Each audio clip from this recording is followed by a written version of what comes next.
All right, we are back. Back for part 2. This is kind of part 2, but it's kind of its own thing. But I also want to point out that you would not call the 19th century groups that we discussed cults, and now you're like, part 2 cults. So, I mean, I don't know. So I really do want to get into that today. Like, what sets these folks apart that we're going to talk about from the 19th century, where it's we like call pornography. It's like pornography. I can't define it, but I know it when I see it. Know it when I see it. So, but you don't think who we talked about last week, like some of the groups we talked about, the Oneida, whatever, you don't think that those were cults? Maybe. Okay. I'm excited to get into this because today we are really talking about some for sure cults. Yes, it's cults. Today we're going to be in cults in the 20th century, in the United States specifically. We might kind of branch out later and do something where we talk about kind of global cults and cults in other places. But yeah, it should be fun. I've updated the website. So for some reason, I forgot to put the baseball episode on the website. It was on all our streaming stuff. So if you subscribe via Apple Podcast or something like that, you got it. But if you looked on our website, it wasn't there. It is actually there now. That being said, please do subscribe.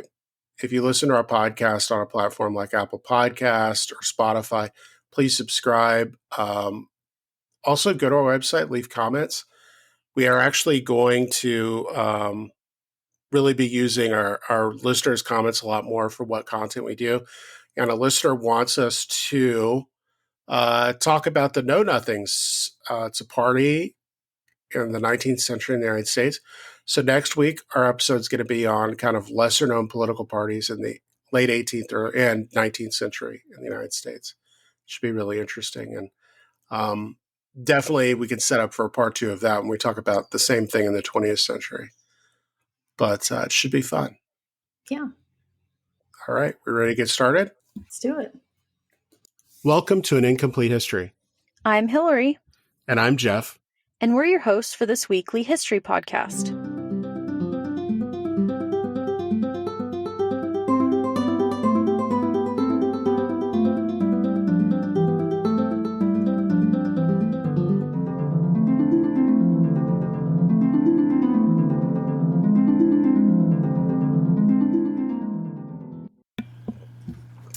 So, how's the weather? Nice today, but boy, was it crazy a couple days ago. I was really worried about you 2 days ago. Yeah, we had a really, really bad storm. Flooding, tornadoes, lightning, thunder, power outages. We lost power a couple times. Every time the power goes out, the kids scream, so that's fun. It was wild, and it was in the middle of the day. I mean, did you have the kids and the cats and the dogs and everybody in the bathroom? Everybody all holed up. Yeah, I mean, we didn't get like a tornado. So they have like warnings and watches. We were under a watch, not a warning. So we were all like safe, but we weren't in the tornado shelter. But we were ready to go if we needed to. But it's just wild. And then today it's like sunny and beautiful, and you would never even know that there was bad weather 2 days ago. It's just, how it goes here. What about you guys? How is it going over there? You getting ready for summer? May Gray is here. So we get a thing called the marine layer, rolls in the morning and the evenings. The coastal eddy. Yeah, the coastal eddy. It's here. Mm-hmm. It's here.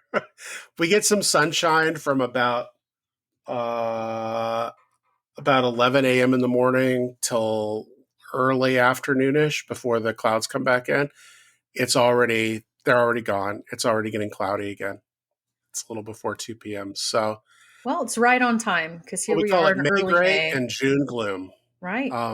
It's funny because tourists, those are the worst 2 months for you to come to San Diego. Well, but it's funny because they say that the best time to go on vacations is May and November, because it's kind of like the hook, like the shoulders or whatever is what they'll call it, of tourist season. And I saw that as like a information on a travel blog, like this is the best time to travel. And I'm like, not to San Diego. May in San Diego isn't November's the good. best month. November's good. Yeah. But May November's good. is not always the best time to go. It can be some of our chilliest weather, and it's cloudy.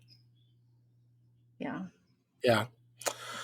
Anyway, so 20th century cults. So you asked this question: what separates a cult from a fringe religion?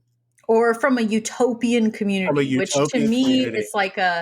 is a euphemism for cult. Well, I think the examples I'm going to bring up today, and I know the examples you're going to bring up today, all have a charismatic person at the center. Yeah, there are charismatic people at the center of Oneida. But I mean like one charismatic figure. What I would say sets them apart is violence. Okay. That's because I was thinking a lot about this question throughout the past week since we talked. And I mean, not all cults are violent and not all, but I Are think all of for yours me, apocalyptic? yeah, I think so. Mine Yeah. are too. Yeah. I think maybe that's the thing. If your ideology centers around apocalyptic ideas, you might be Hmm. a cult. You might be a cult and a charismatic leader. And the big one, here's the big difference. And so I will give in and say I think it's different. In, say, like the Oneida community, you were free to come and go. The Yes. cults that I looked at for today, which are mostly late 20th century, meaning like last half of the 20th century, you couldn't leave. I mean, and so to me, that's a big difference where it's like you're trapped. You don't have free will anymore, really. Mm-hmm. So I guess that could be a really big difference too. So if your ability to freely leave is impinged, then it's a cult. And I Yeah. think that's the thing is there are warning signs, and a lot of groups that kind of deal in deprogramming people who've been involved in cults talk about that. There are clear warning signs that your loved one may be in a cult if blah blah blah. If right. Well, and that's another thing. Is like being cut off from family and friends and stuff. That's also a good indicator of cult behavior. Or yeah. So I guess there is a difference, and especially when we're talking about the late 20th century. But what I would say that binds these two eras together, where you start seeing all these utopian communities pop up and then all these cults pop up, is that there's a huge disruption societally. Mm-hmm. When we're talking in the 19th century, there was a lot of anxiety about the marketplace revolution, which we talked a little bit about last week. There's anxiety about the move from agrarian societies into cities. There's anxiety about immigration. And so you start to see people kind of branch off trying to do their own thing. I think when we start seeing cults pop up in the late 20th century, it also has a lot to do with civil disruptions, the civil rights movement, the Vietnam War, the free speech movements at Berkeley, college campuses across the United States. There's a lot of societal disruption, and I think a lot of anxiety that stems from that makes people search. Like it kind of sends people into an existential crisis where they're searching for meaning or they're searching for a utopia or peace, set out from what they see as the more chaotic social environment. Would you say that that's fair? Yeah. Yeah. And I think I'm looking at my examples. I have 3 specific examples. I think that applies on some level to all 3, although one of them is a little bit of an outlier. What are your examples? I'm curious because I also want to point out to everybody, like, we don't really talk about what we're going to research. And at first, like, I'm a real type A personality, so I get all like, oh, I don't know, I don't know what we're going to talk about. But it ends up kind of being cool because we don't really know. We give ourselves a really broad theme, and then we go off, and then we just have this organic conversation live, basically. So, what are your 3? Because I don't know. Well, how many do you have? I have 4. Okay. So give me one of yours first. Okay, Manson family. Manson family also. All right. Okay. Jim Jones. Jim Jones, yes. Got him. Branch Davidians. Yes. And those are my 3. And and Heaven's Gate. Heaven's Gate. See, I knew you were going to do Heaven's Gate because you're a San Diego gal. Yeah, you got to do Heaven's Gate. That's one of my earliest memories of like We being had aware of the news. we had some friends here, and at one point I said, "Do you want to go see the Heaven's Gate house?" It is. It's And not they're a like, "What are you tourist talking about?" attraction. It's where all those weirdos like put the sneakers on. Like they were like, "Oh yeah, let's go see it." I'm like, there it is. Wow. Wow. Yeah, I mean, I didn't know it was a tourist attraction, but what I found I don't interesting think it about is. I think I made it into a you tourist. made it a tourist It's like because you get tired of taking people to the same places, and you're like, I want to go like weird places. Balboa Park. Bah. We're going to the Who Heaven's wants to Gate go to the cult house. zoo? Yeah, let's go see a cult location. We're catching the Hale Bopp comet. Yeah. Interesting that we picked that you picked all three that I picked, and then you added this extra. I will say this: I think the Manson thing is this weird outlier.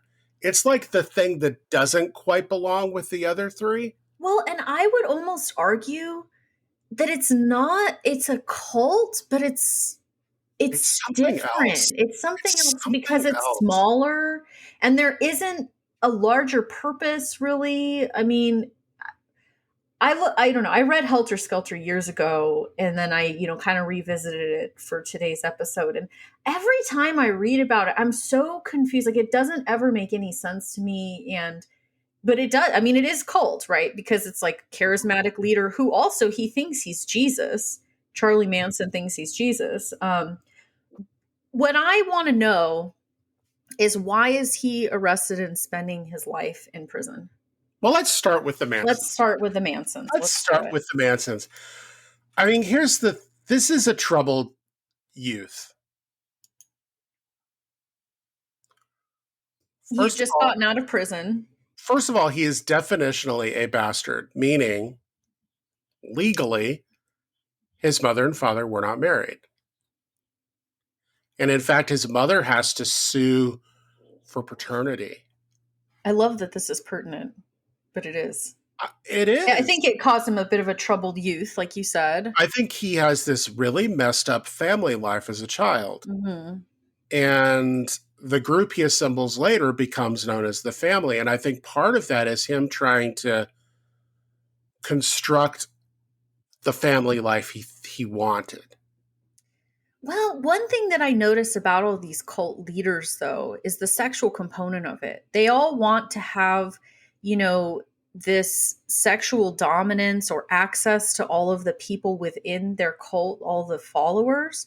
And a lot of times this crosses gender and sexuality, right? Like it's just, they want access to every single one of their followers sexually. And what's the cult that just got in? They just did the documentary about NXIVM. So there's a documentary on HBO called The Vow, which is a several-part series about this cult. That's like an ongoing situation where the leader just got arrested. But he had like sexual access to all of the women. And I think the actress from Smallville was involved in that. Right. And she recruited people actually into it. Yeah, she sure did. And the guy who made the film What the Bleep Do We Know About Quantum Physics, he was one of the main leaders. No. Yeah. I love that film. Well, he's out and he's railing against it now. Like he's fighting really hard against this. Like who's the actress who does all this stuff against Scientology now? Oh, Leah Remini. Yeah. Yeah.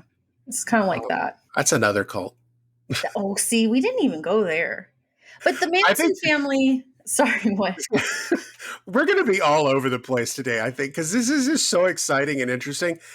At one point in Manson's youth, he is in Indianapolis, which I think is a great intersection with Jim Jones. Yeah, it is. And they're around the same time period. I know. Right? What's in the water? I don't know.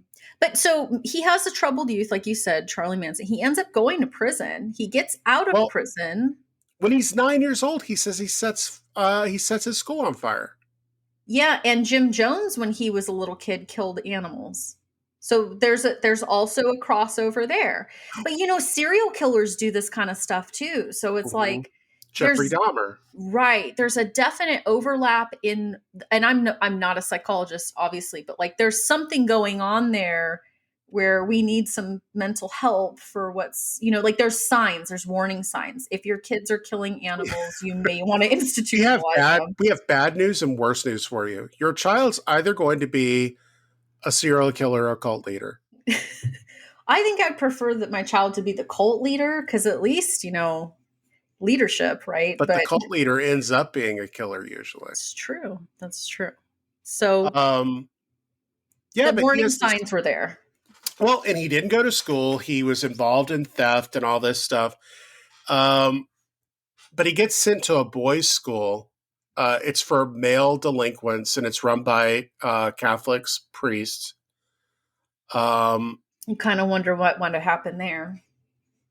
Yeah. I mean, that's Although probably he never reaching, talks, but but he never says anything about that. And I think as right. explicit as he was about other things, he would have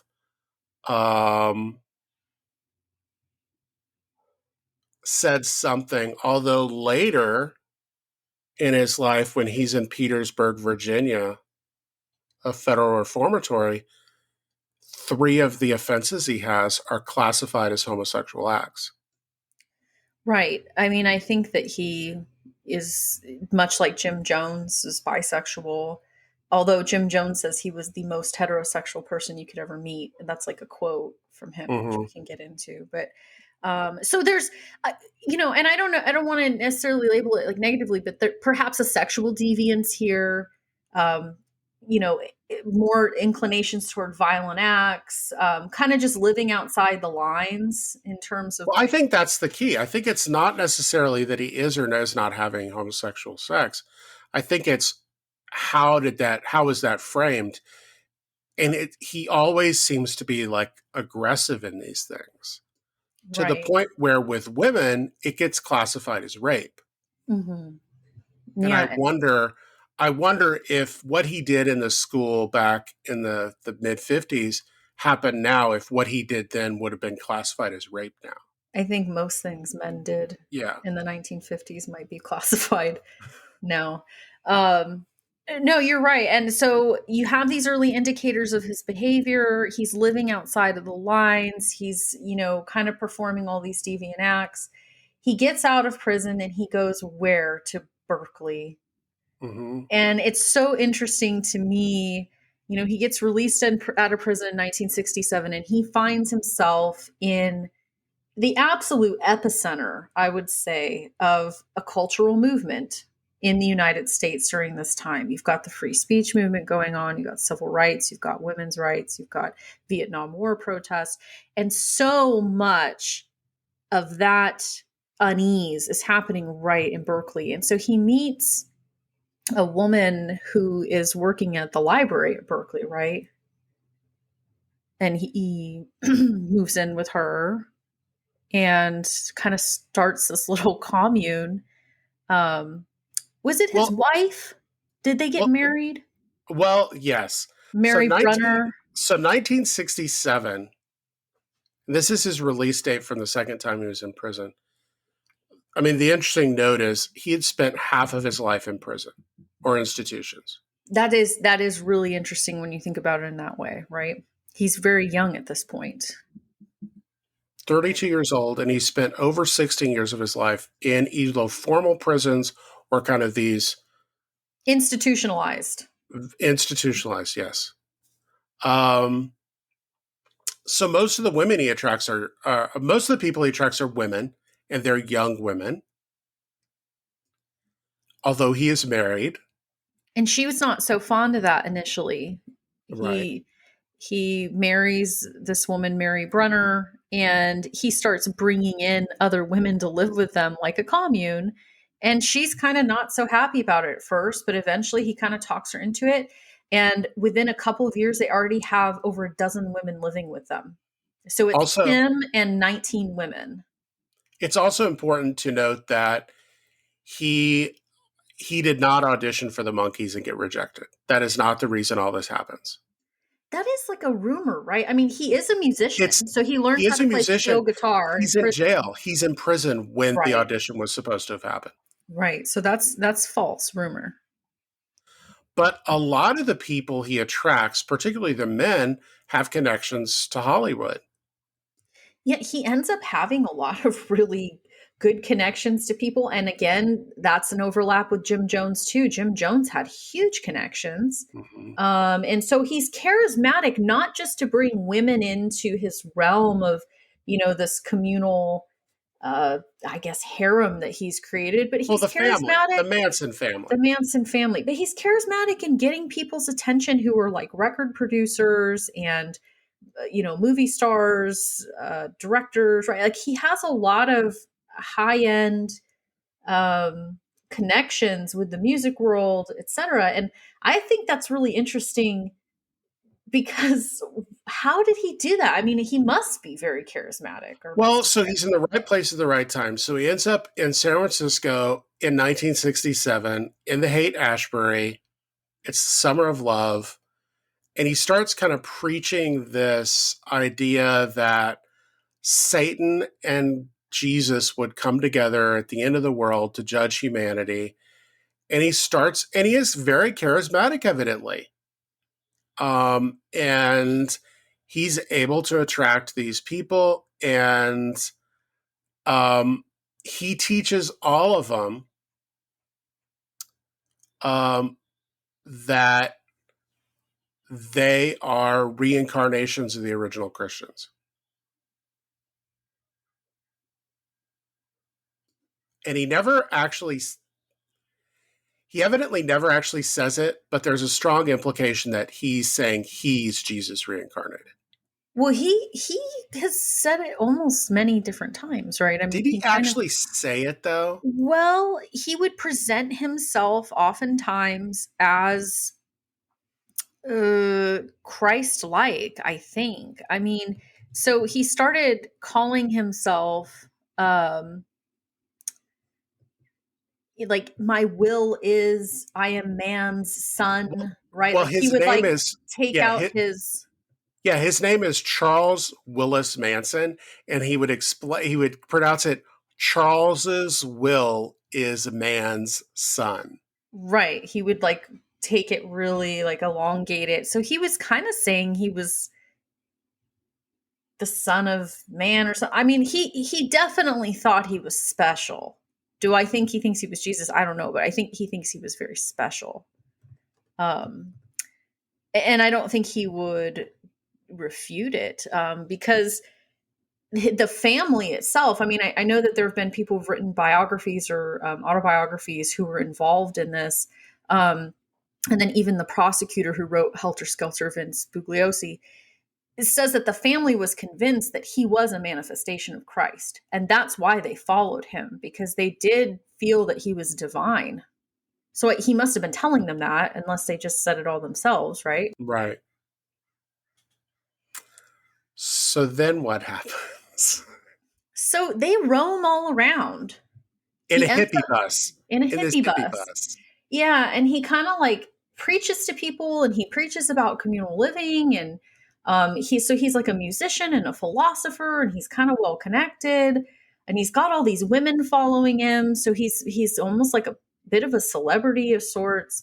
There was one incident that I read about where he had this really fancy hippie van that he would travel around in. He got out and was preaching one day to a group of people, and some, about communal living and about like not wanting earthly possessions and stuff. And someone in the audience criticized him and said, "Well, you've got this really, really nice van." And he tossed him the keys, and the guy drove off. And he seemed unbothered by it. So that it ended up attracting more people to him. Like, wow, this guy's the real deal. So he had this charismatic air about him. He was able to draw people in to listen to him speak. He kind of goes around unbothered. He travels a lot of different places. He lives a lot of different places. He lives amongst celebrities. He has access to a lot of these people, to the point where he was walking up to Sharon Tate's home a couple of months before the murders and was just kind of inquiring like, hey, is so and so here? So it's like he's accessing this world and moving in and out of it. Like I could never imagine going and ringing a celebrity's doorbell, Well, but he was in this world. he babysits Grandpa from the Munsters' children. He was a babysitter? I don't think he was Yikes. a babysitter, but at some point, Al Lewis is the actor who plays Grandpa on the Munsters. He babysit their children several times, and Al Lewis says he was a nice guy. There were a lot of people who said like, hey, yeah, I thought he was kind of nice. But then Gary Stromberg, who's with Universal, is a producer with Universal Studios. He actually says Manson's he's got this great personality, but his greatest ability is he can read somebody's weakness and then manipulate them. Well, that So he knows explains how to why he had manipulate so people. many women following Mhm. him. Okay. Well, there are people though who also said he was creepy because Sharon Tate said that. Oh, he's a creepy guy. Did you see that creepy guy last night? Did he go back to the guest house? Something along those lines. So Yeah. there are some people who find him creepy. I think people were either drawn to him because of that charisma, or they were kind of like scared of him because of the charisma, right? But it was always the charisma that like set people one way or the other of like being drawn to or kind of like off put by it. But they travel all around and, again, they're just moving in and out of these worlds. But then he starts getting really preachy about what he says is going to be there's an impending race war. And so from the historical perspective, I think this is really important to pinpoint what moment we're talking about here, right? We're right at the throes and the height of the civil rights movement. Desegregation happening across the United States. And this is also intricately tied to Jim Jones's story. And Vietnam. Which I don't even know. I don't think we're going to get to all these cults today.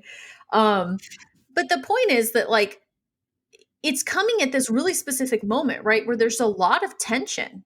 And Charles Manson is going around preaching and saying this tension is going to end up resulting in a race war. And I'm going to start it. And so that's what when he like orders, his followers to go murder the people at the Tate residence. So Sharon Tate was 8.5 months pregnant. He killed her and I think 3 others, or was it 4 others? The LaBiancas, yeah. The LaBianca murders. He doesn't kill them. No, he sends people to kill them. And that's my question. That's the question I started with. Like, he never kills anybody. And I'm not defending Well, I think he's very careful and crafty to make it so that he technically doesn't kill anyone. Well, he's not even there. Right, but he definitely told them to do it. And what he wanted them to do was this. He wanted to frame it and make it look like who had killed these people. He tried to make it seem like people from the Black community came and killed them because he instructed his followers, steal the wallet from the murder victim, go drop it off in a Black neighborhood. Hopefully a Black person will pick it up, use a credit card, and then they'll get nabbed for the murders. And then this will start the race war. Why does he want a race war? I don't know. Why is he so bent on this? Because he believes that it will create the end of the world and this coming together of Satan and Jesus to judge humanity. Mm-hmm.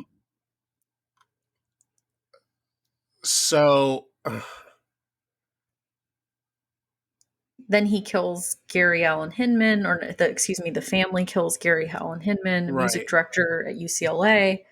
And he had befriended members of the Manson family, so they knew him. Most of the people who got killed had previous encounters with him. Or had at least been in the vicinity. So I think the LaBianca murders they were next door. They lived next door to a party that the Manson family had attended some months back. Tate happened to occupy a house that they were renting that had been rented by somebody else that Manson was actually trying to see. And that's who he was looking for the night that he went to go see her, because he was looking for a man who's a music producer named Melcher, right? Mm-hmm. So, I mean, it's almost like a mistake in a way. Like, I don't know why they targeted this 8.5 month pregnant woman who was married to Roman Polanski, which is Mm-hmm. another aside, who happened to be in Europe at the time. This was before he was banned from the United These States. were very brutal murders too. Very brutal. And there were messages left behind written in blood. Pig, pig. Pig, helter Uh, skelter. yeah, yeah. Susan Atkins admitted to writing "pig," using Tate's blood on a wall or on the door. Well, and the very explicit instructions from Manson was that every person who was there had to actively take part in the murder. Mm-hmm. And so they made sure that every woman had wielded a knife and had stabbed them. And so they found, in some of the murder victims that they had been stabbed hundreds of times, but that many of the stab wounds occurred post mortem. And it's because they went around ensuring that each person picked up a weapon and participated. But then that ended up being a defense for some of the defendants and saying, well, they inflicted wounds post mortem, so they actually weren't responsible for it. And a lot of them, I mean, kind of weren't held to account in the way that you would think they would be, and the blame always rested on the ringleader, on the cult leader being Well, Manson. but most of them, many of them do end up serving prison time and all this stuff. But there's so much loyalty they continue to have to him after all of this takes place. Right. He tries to represent himself. Mm-hmm. And the judge ends up saying, you're not mentally fit to represent it yourself. And so he carves an X on his head and says, I'm Xing myself out from society because I have not been able to represent myself. And then the next days in court, his followers come into court with X's on their heads carved. And then he changes it to a swastika. Later, he changes that carving to a swastika, yes. Right. But that's what the original carving in his head Yeah. was set to symbolize or represent. Did you know that Manson studied Scientology briefly while he was in jail? Gosh, that makes a lot of sense, doesn't it? This is in 61. This is when it was first starting. Right. This is when I think L. Ron Hubbard's still alive. Yeah. In 1961, he listed his religion as Scientology. Oh, that's interesting. So not only did he And study it, but he completed 150 hours of auditing. Oh my goodness. Yeah. Okay, so this is new information for me. I like that. Which connects him even firmer with Hollywood. I mean, this is the thing. It does. His connections with Hollywood are so firm. So, I mean, the interesting thing is, I think Manson's an interesting case. It is a cult, kind of, but not in the scale we're going to talk about with the other ones. Right. And it almost just seems like when I think about the Manson family, it's just like they were all on LSD. They were, and lots of other types of drugs. Well, the two women that Dennis Wilson picks up are like high as kites. And they spend all of their time high as kites. Mm-hmm. And so to me, it's like a violent, drug-induced, violent rampage rather than this is an established cult with rituals and a purpose or even a discussion of a purpose. I mean, because I don't even buy the race war stuff as being the purpose for the cult. No, I don't think that's, I think it was a ruse. I think it was a ruse. And they're just always drugged up. So it's like, how can you account for that behavior other than to say like these people were on LSD for like what, years? Yeah. They're sexually subservient to this man who he would pimp out these women too. He ended up with about 50 different followers, mostly women. I think there was like one other guy, that guy Tex. But most of them were women, and they would stay at big ranches and stuff like that. And he would say, oh, my harem, they'll, be at your disposal sexually if you let us stay here for free. And so they ended up staying with this 80-year-old man for a while, and the women were pimped out to this 80-year-old man in exchange for a place to live, and they're on drugs. So it's like, it's to me, yeah, it's a cult, but it's like, it's more just like violent and abusive behavior by someone who's taking advantage of other people who are on drugs. Because I don't know if the people who joined had a firm set of beliefs. And I think that that's the difference, because when we talk about, say, Jim Jones or Heaven's Gate or the Branch Davidians, they all have very firm beliefs that are somewhat rooted in religion or science or something. I don't think the people who were part of the Manson family had a firm set of beliefs or an objective. They were just lost and on drugs. So I do think that there's a difference. I'm just not quite sure how to, I guess, separate it. Right. Well, so I'm looking at our time. All right. So we're definitely going to have a part 2 of 20th century cults, or cults in 20th century America. Because there's no way. I mean, we're going to do Jim Jones, and that's going to put us over the hour mark right there. We're going over the hour. So next week, instead of the political party thing, we're going to continue this. We're going to talk about the Branch Davidians and then Heaven's Gate. Yeah. Because it's funny, we never announce what our next episode's going to be, and the one time we did, we're like, oh, psych, 2 weeks. It's like, I should have known all the notes I have. I was like, this is going to take us forever. And I don't want us to shortchange the Branch Davidians and Heaven's Gate, because there's so much to talk about there. Well, and what's good to talk about there, it'll connect to our conspiracy theories episode, and that'll be really good. So we can save that for next week. But let's dive into Jim Jones. Jim Jones. So let's go back to Indiana. Damn Indiana. We love the people in Indiana. St. Elmo's Steakhouse in Indianapolis. It's fantastic. St. Elmo's, send me some cocktail sauce in exchange for me mentioning you. Best shrimp cocktail in the world. And it's so weird because it's the middle of the United States. You always tell me never to eat seafood in a landlocked area. Okay, but this is the exception. Okay. St. Elmo's shrimp cocktail. It's so hot. We're not sponsored, but we should be. We should be. They should sponsor me with a lifetime supply of their shrimp cocktail sauce. So Jim Jones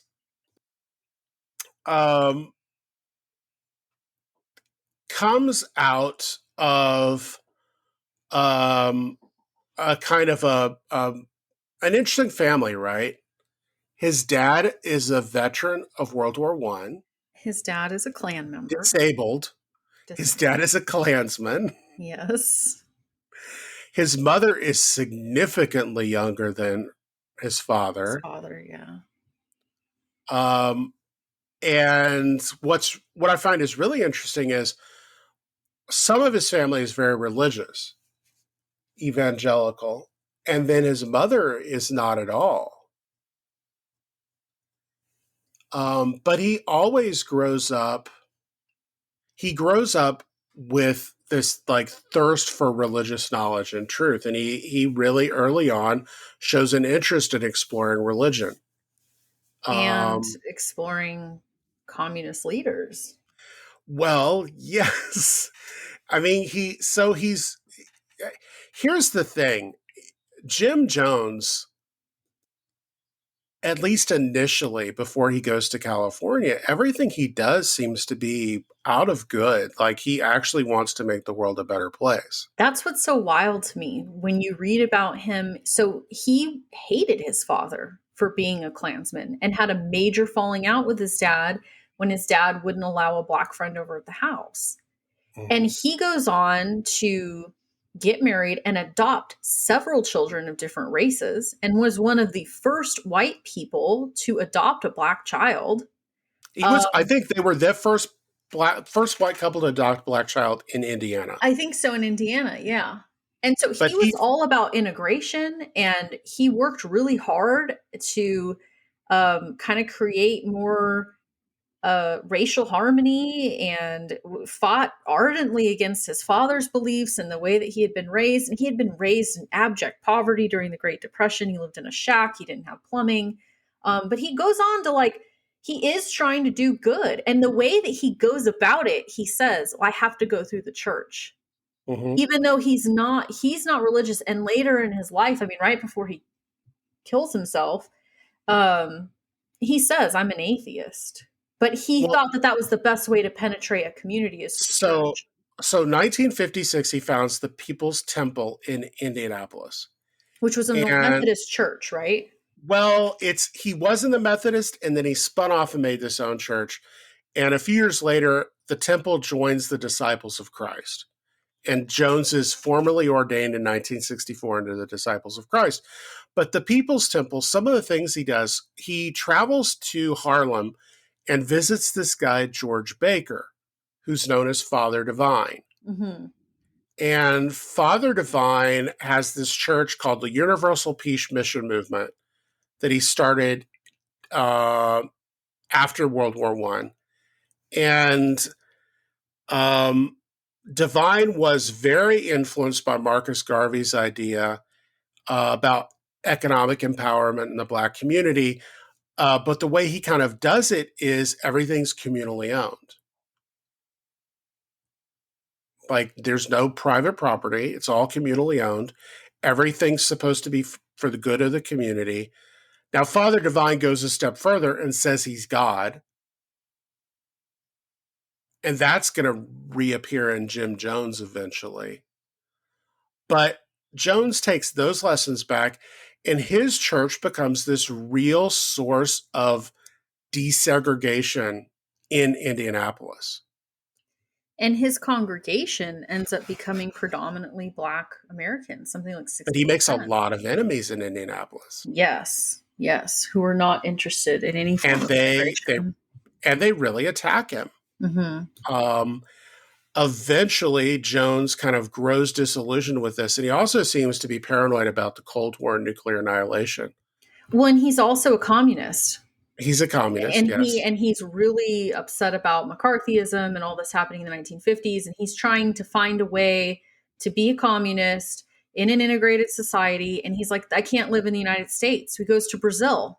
With his family. Well, because he reads this Esquire article that talks about the safest places in the world in case of a nuclear war. Yeah, and he starts scouting it out. And he hears, your church is actually going under because you're not here. There's a lot of language barriers for him, of course, in Brazil. He doesn't speak Portuguese.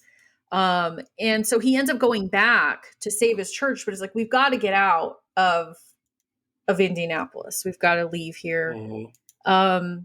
And so they move to Redwood, California. They relocate to Northern California. Always the culprit. Always the culprit with the hippies in this area. Humboldt. Right. Yeah. It's kind of weird. It's a little weird up there. Northern California and Southern California honestly should be two separate states. And I hold firm to that, but they're very different. Anyway, you get a lot of this happening around the same time. And then again, there's the overlap with the Manson family because they end up relocating out to California in 1967, which is the same year that Manson gets out of prison and starts his little commune harem, right? So there's an overlap here. And they actually end up getting involved in San Francisco then. Yeah, well, and he gets involved in San Francisco politics. Mm-hmm. The mayor, Willie Brown, loves him. Talks very highly of him. He becomes a politician of sorts himself, right? He's appointed to a position in San Francisco, right? To be something with housing, right? Well, so they move into San Francisco, and pretty quickly, by 1971, they're able to buy an abandoned synagogue in the city and set it up. And Jones starts giving money to police widows, the NAACP, Ecumenical Peace Institute, and he would make his church members go out and volunteer for various organizations across the city. And very quickly, politicians see this as a powerful tool. That if they can get the People's Temple on their side, they can immediately transmit their message to a large and actually pretty diverse group of people, because it's not just poor people of color who are in this church, like had been the case in Indianapolis. Right. You've got middle-class people who are here. Yeah, and, he gets these connections at a local and national level. He starts talking to these, kind of high-level politicians. He meets with Walter Mondale, with the First Lady, Rosalind Carter.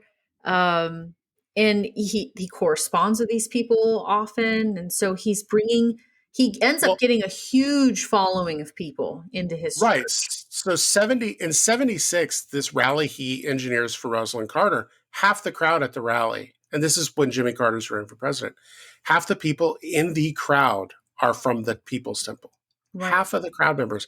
75, he helps get the mayor of San Francisco elected, George Moscone. Mm-hmm. Moscone's assassinated several years later.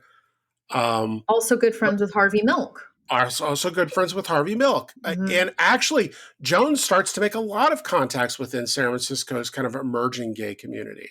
Mm-hmm. But the mayor knows that Jones has power, appoints Jones to be the head of the city's Housing Authority Commission. That's it, the Housing Authority Commission, yes. Willie Brown, I found the quote you wanted. Willie Brown says that Jones is like Martin Luther King, Angela Davis, Albert Einstein, and Chairman Mao. Yeah, Mao Zedong all put together. What an endorsement. So here's the genius is like Jones is really good at doing what he needs to make his People's Temple very attractive, and he does not ignore the press. The press followed him around. Well, when 4 reporters were in jail because they refused to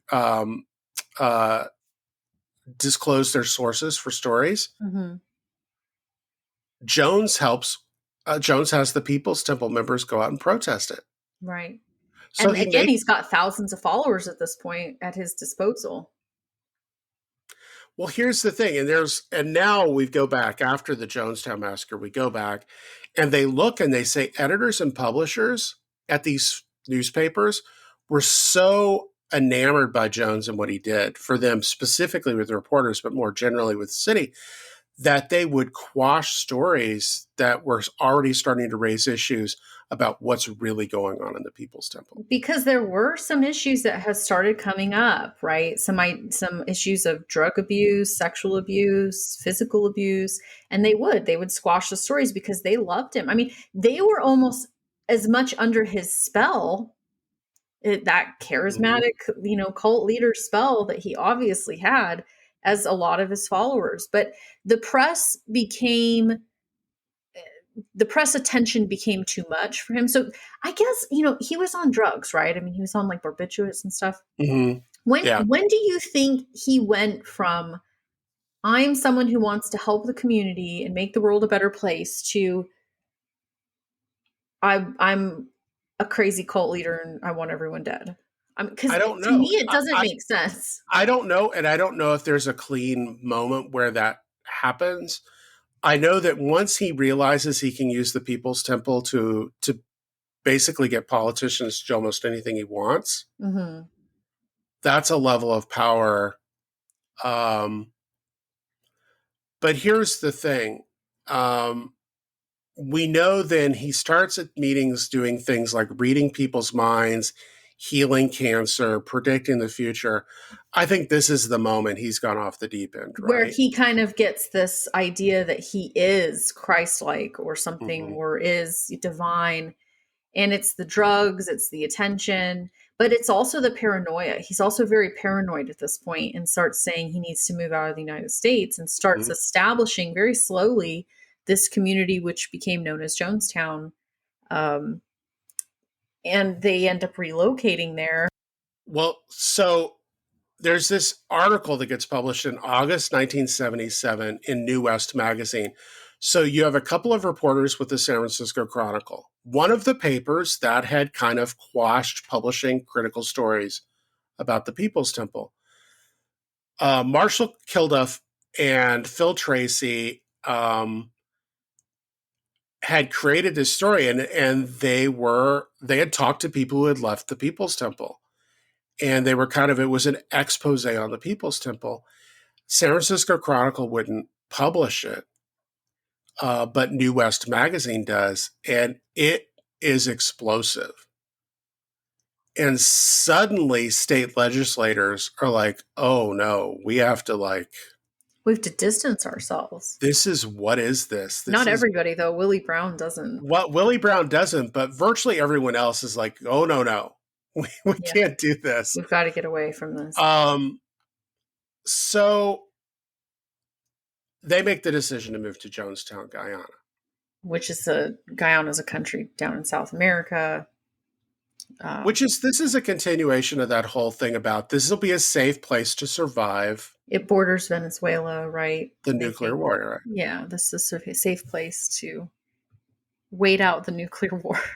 Right. Impending. And to create a utopia. Right. And he ends up getting 1,000 people to move there with him? Yes. He gets people to sell everything they own and give it to the People's Temple to relocate. And then it turns out that it's not so fun to live there. Well, so here's the thing is very few people are able to escape. I mean, first of all, it's in the middle of nowhere. So it becomes very expensive to try to leave. Well, and their families start to become alarmed. And their families are actually contacting politicians, congressmen, local, state, federal, right? I mean, there's letters on letters on letters for this 1,000 people who have relocated from the United States down into South America. And their families become very concerned for them. And they don't have a means of leaving. So then this culminates in a trip taken. Leo Ryan. Right. Leo Ryan. Yeah, poor guy. Well, I mean, he was a representative, and some of his constituents said, look, this guy, Jim Jones, has kidnapped our family members and taken them down to Guyana. And Leo Ryan's people, engineered a visit. So in 1978, Leo Ryan flies down, visits. During the visit, everything seems to go fairly well. Well, they welcome them and everything. It looks like everybody's happy. Well, no. It does look like superficially. It looks like everybody's happy. Everybody's having a good time. But what ends up happening is somebody passes him a note at dinner. It's last night. I want to leave. Please help me leave. And so it's about 15 people who end up saying that they want to leave. And Jones says, yeah, okay, go ahead and leave. And so they're all getting ready to leave. And you've got an airplane, right, there that has the congressman on it, has reporters on it, has staffers on it.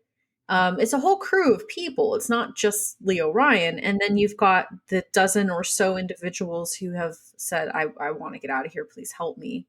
And so they're about to leave that morning. And Jim Jones sends out some of his followers to open fire on the congressman and the people trying to leave on the runway before they're even able to leave. And it ends up that he's murdered along with several NBC cameramen who caught some of the footage right before he was shot leading up to it. So that's why we know what happened a bit too. I remember this as a child. I remember this playing out. Were you just and everybody was just like, what is this? Oh, it's so scary. But things go so quickly at the end then. That's happening out at this little airport, this runway, back in Jonestown itself. I mean, first of all, he named the town after himself. Right. So that tells you a lot. He's devolved into some sort of mania. He says that these people who were leaving were going to lie and spread misinformation about the People's Temple, but that they would believe them. And inevitably, the government, the U.S. government, would come down and take children away from their parents and destroy the community. And he threatens the parents, too. He says, because we're communists, they're going to come down, they're going to murder us, they're going to torture your children, they're going to imprison us. I mean, he gets really graphic in the threats. And you're right. It happens lightning speed.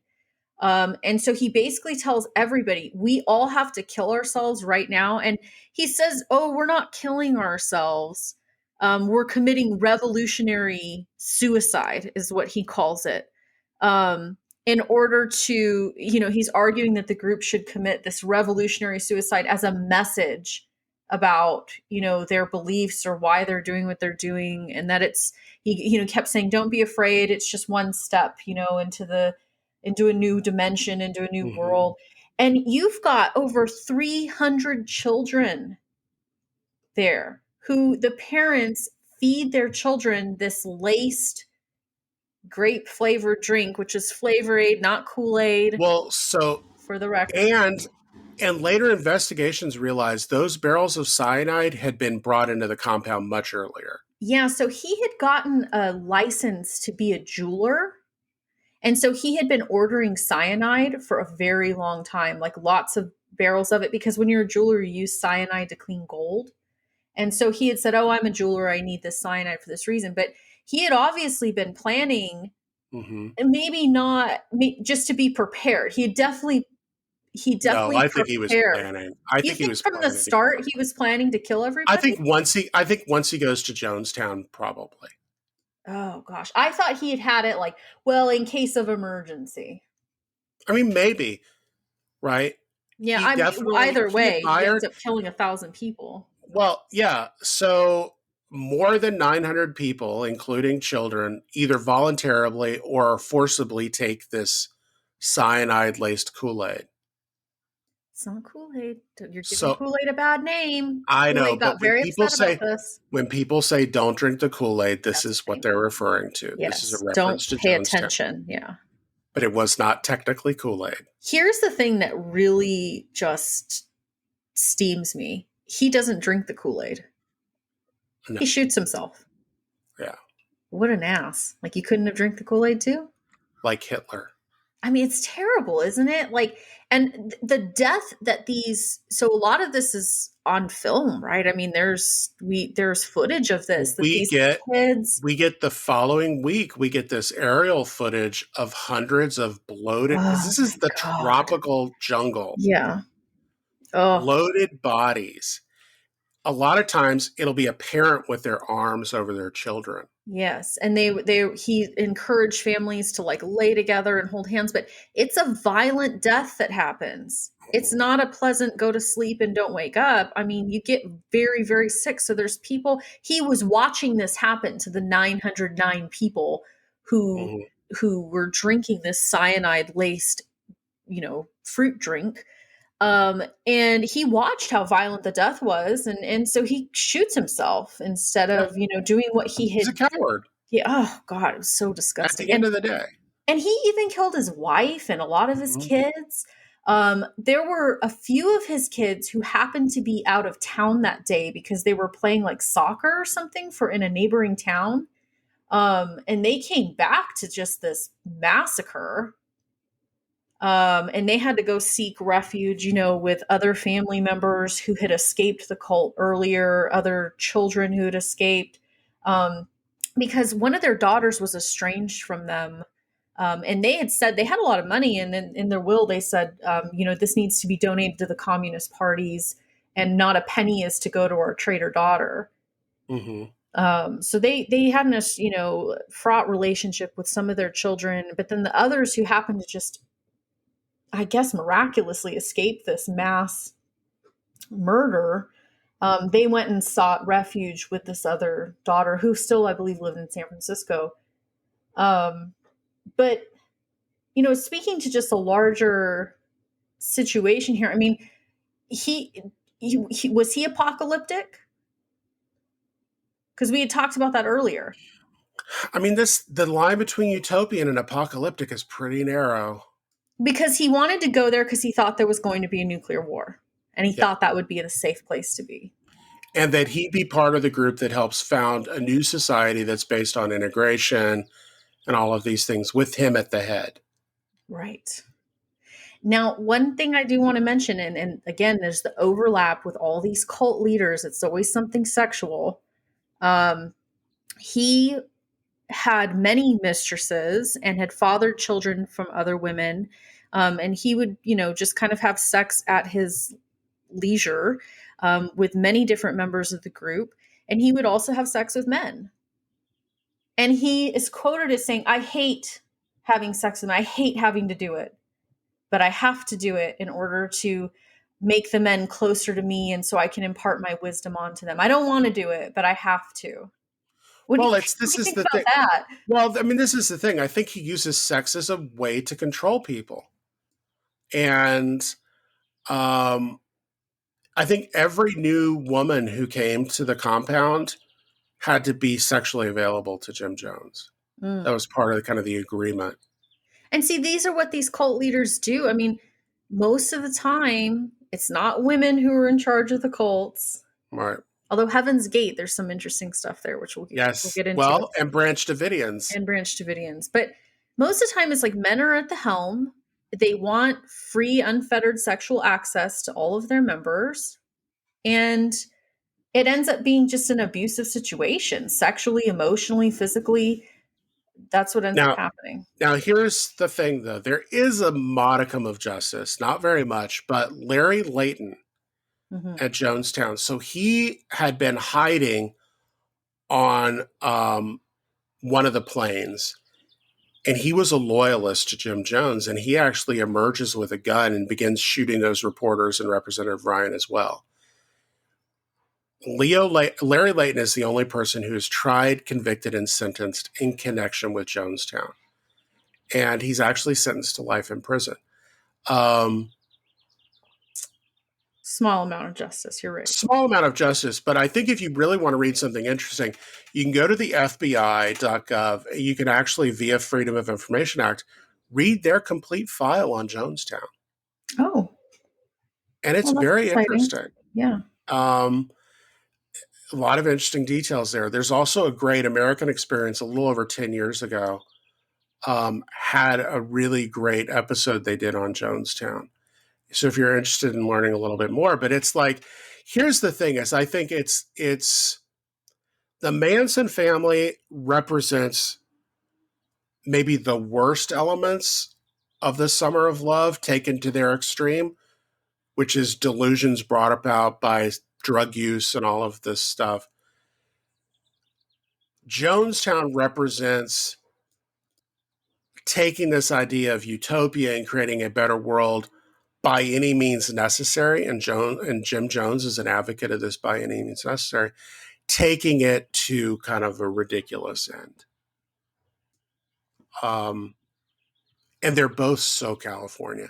I mean, the weird thing is both leaders start in middle America, in Indianapolis, but at the end of the day, they make their way to where they're supposed to be. It's so California. Yeah. Well, there's a lot of cults that crop up at this time that aren't as well known, you know, and a lot of them are like branches of religious groups that become like really insanely evangelical in some ways and others. And, you know, people are being kidnapped and running away, and they're joining these cults, and their families don't know where they are. And there's a lot of nomadic and communal participation at this time. And not all of them end in tragedy, right? I mean, some of them end in tragedy for individual families where they lose their kids. They don't know where their kid went. But these two instances, I think, are the most famous. And I'm glad that we got to break them down a little bit and, you know, talk about them. But there's a lot of this going on that doesn't end in murder or mass suicide. That's important to point out. And it's just kind of a symptom of this civil unrest, I think, that we started talking about in the beginning of the episode. So next time, we're going to go a little bit later and talk about Heaven's Gate, which culminates in the 1990s, and the Branch Davidians, which also culminates in the 1990s. So. And Branch Davidians, I might have to bring up a little bit of some militia movements to kind of give a little perspective for that. And again, it relates to the conspiracy episode, so I think that's good. Fantastic. This was fun, Jeff. Yeah. All right. I loved it. Until next time, I'm Jeff. And I'm Hillary. Thanks for joining.